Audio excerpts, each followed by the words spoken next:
Take a deep look at yourself if you cannot handle criticism. Don't you want to flourish? Don't you want to expand your thoughts, what you want to do with yourself? Take a deep look. Take a deep look at why you can't handle the criticism you're getting. Is it because they're making fun of you?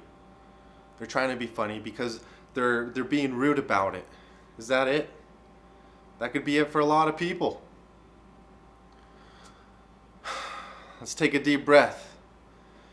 All right, criticism. Criticism can come in many different forms. All right, it can be verbal. It could be with hand signals. It can be with looks. It can be through text. All right?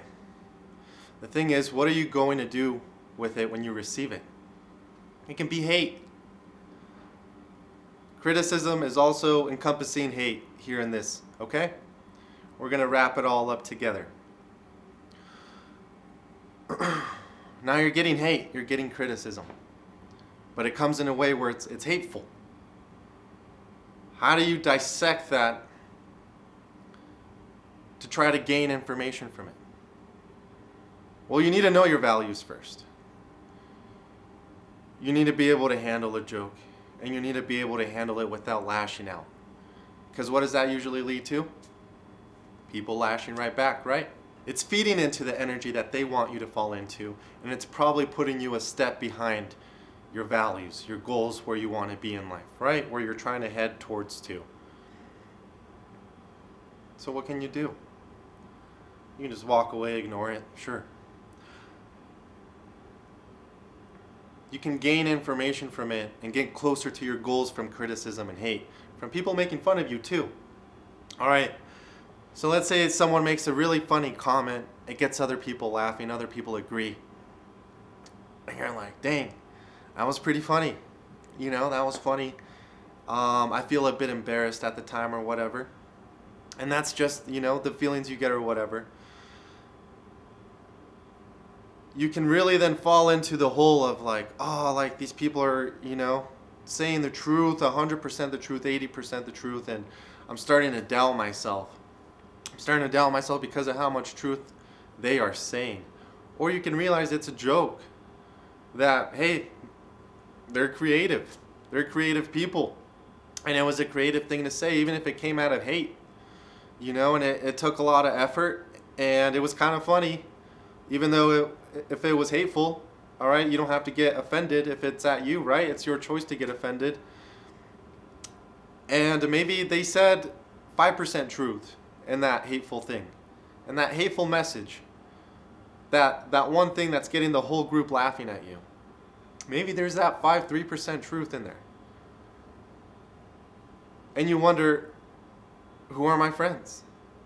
Is it the people who are telling me the truth or who aren't telling me the truth? You know, and that's up for you to decide. I'm not here to tell you who your friends are and who they aren't. I'm here to tell you that you can grow by receiving this criticism. All right? These people who are making fun of you are these people who you want to associate with, who you want to build a team with, who you want to trust financially or in relationships with or all these other things with. If you ever get to that point in your life, probably not. They're teaching you something. They're teaching you something right away. Fine. Keep that on a list. Keep that on a list and put down all the people that do treat you good. You know, for when you do get up there, remember them. Why is it that you are in the place that you are? It's probably because of multiple people inspiring you, giving you ideas, and you motivating yourself through the tough times in life and all these things. Same thing with criticism. All right, it's tough to hear it sometimes, but you can get that truth. Now, it's up to you to decide if it's a truth that really benefits you or not. Maybe it's just a truth of how you say something weirdly or this weird tick you have, and it's going to bug some people, but other people are going to find it attractive, or other people won't care about it at all or won't even look at it. You know what I'm saying? So it could be something like that, where then you need to ask yourself, is this something that I really need to care about? Is this a truth that's going to impact my life so much for the next day or two, three, where I'm going to be thinking, man, I should change this, I should change that, I'm not good enough? Is it that kind of a truth? If it's just a little tick, maybe not, right? Maybe if it's something deeper about your personality, the way you grew up, your family, or something like that, and you know it's true or something, and they're just being spiteful about how they're saying something to you. Maybe just realize that that's how people are perceiving you too, and that you can change that. And maybe your friend that you hang out with every day isn't telling you how people are perceiving you, because they are more accepting of you, they are more loving of you. And that's great. Receiving love and support is phenomenal, all right? It motivates, it tells us to keep on going. It's that positive reward in our system to just tell us that we're doing the right thing here, we're doing what we're supposed to be doing, all right? But if you receive that hate, that criticism, some people are like, oh no, I want to back away from that, and not accept it, and not listen to it at least, and not process the information that's being said. All right, if there's a joke, put the joke on the side. If there's some factual evidence there that they maybe know what they're talking about and you know what they're talking about, then listen to it. And if it aligns with your values, then that's when you really need to be considering how you're going to be making changes in yourself and in your life to move forward to your goals and to your values. That's how you move and grow with criticism. All right, if it doesn't align with your values, then you brush it off. Or you make another joke. You laugh at yourself a little bit too here and there. Maybe you don't. Whatever. You do what you want, do what you please there without it affecting you so much emotionally anymore, because it's something that you wouldn't want to do anyway, regardless of the circumstance or the stress you're in, because it doesn't align with your values. Now, if it aligns with your values, you're probably going to be able to handle more stress, more hate, more dump of negativity from the world coming left and right from all directions. Because then you can listen to that. Listen to the 5% truth, 1% truth that is going to be that next step that you need to get to the place where you need to be. And that's all I'm saying here.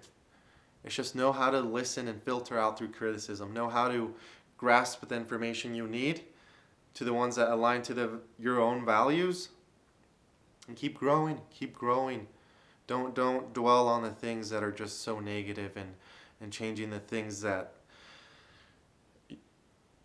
don't need to be changed. If the whole entire world thinks you're doing something wrong, then you're probably doing something wrong. You know what I'm saying? You probably need to make some changes. If it aligns with the norms and the values of the good of everyone and all that, and it's just some weird stuff that you do that doesn't impact anyone and it's good, like other people will accept it, others won't.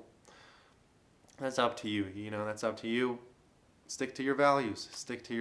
And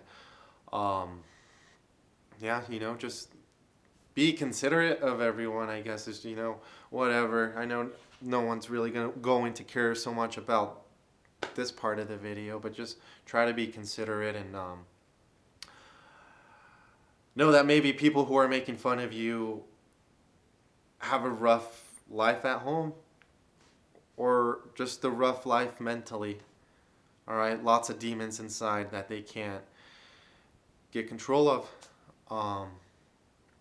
And that's when maybe cracking the joke, that's when maybe taking the time to listen to them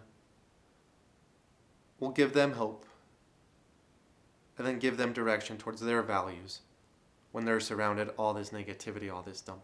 And that's something that you have to be mentally strong for, emotionally strong for as well. And just, stick to your values, stick to your goals. That's all I'm going to say on that. And just much love, everyone.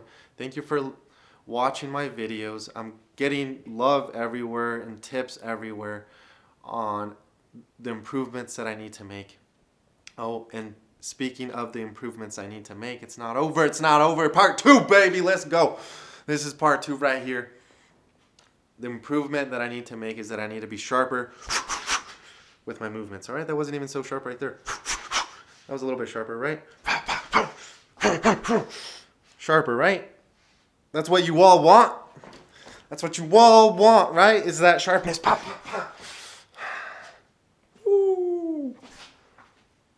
All right, let's go. That's what I'm talking about right there, is that I'm going to be trying to focus more on my sharpness when I'm making MMA videos. All right, and a lot of you give me suggestions on what improvements I can make. And let me tell you that our visions are aligning, because I'm trying to see myself as the best mixed martial artist to walk this earth. I'm trying to grow myself from everything that you all are telling me, and I'm making this video because this is something that needs to be said for myself, and that needs to be said to other people, because I know I need to hear it, so I know other people need to hear it too. You know what I'm saying? So much love, everyone. All right. I told someone that I would be talking about sloppiness just a little bit. I'm just going to rant if you want to be done. That was the message. This is talking about sloppiness in my training, all right? And when I'm shadow boxing, when I'm here just boom, boom, boom, boom, boom, boom, boom, boom, boom, boom, boom. What am I doing here? What am I doing here? I know you guys can't really see, and I'm not going to take off my shirt, but I'm moving my muscles in my back, right? I know this looks sloppy, but you get to feel those different movements, all right? The different rotations, the different angles. If you practice sharpness all the time, you miss out on some of those angles, some of those extra angles when you're getting hit, when you're over here getting taken down, and you're just at a weird angle, and you can throw something that you know you've thrown before because you're comfortable with it. And it's not necessarily having to be the most perfect sharp thing, right? Because here I can be at risk for a shoulder injury with this kind of movement, right? And if I meet a lot of resistance, it depends how I throw it, how relaxed I am, how tense I am. If I put all the tension here, it's probably going to pop out of its socket. But if I just whip it with my fist down, different movement, you wouldn't know that movement unless you're kind of being sloppy from time to time. You know, and it's not about being sloppy while you're training. That's not what I'm encouraging here. I'm just encouraging you to feel out your muscles, to feel out your body as you move around, and to know that it's not so much about where that fist is landing, but it's about all those other muscles that are moving that fist, that are making it go back and forth, all right? That are making it go straight up and down like an arrow, all right? That are making it go straight forward. All those things, all those different muscles. If you can be more in control of those muscles, then you can generate more energy, more power. And that's what I'm saying is, sometimes I do that. Sometimes I kind of do this while I'm like shadow boxing. I'm just like, bah, bah, bah, bah, bah. But I'm warming up those back muscles. I'm warming those up, and I'm loosening them up, and I'm ready to slingshot my arm, you know? Bah, bah, bah. That's what I'm saying, and that's what it can do for you. So don't be training all sloppy during a sparring match and all that. It's on your own time, You know, don't be wasting your coach's time. Just feel yourself out, and you'll be able to transfer those movements into the gym. That encapsulates everything I wanted to talk about in this video. Thank you again for watching, everyone. Let's stay sharp, let's stay motivated, let's stay doing what we need to be doing to chase those values, to chase those dreams, all right? Let's get it.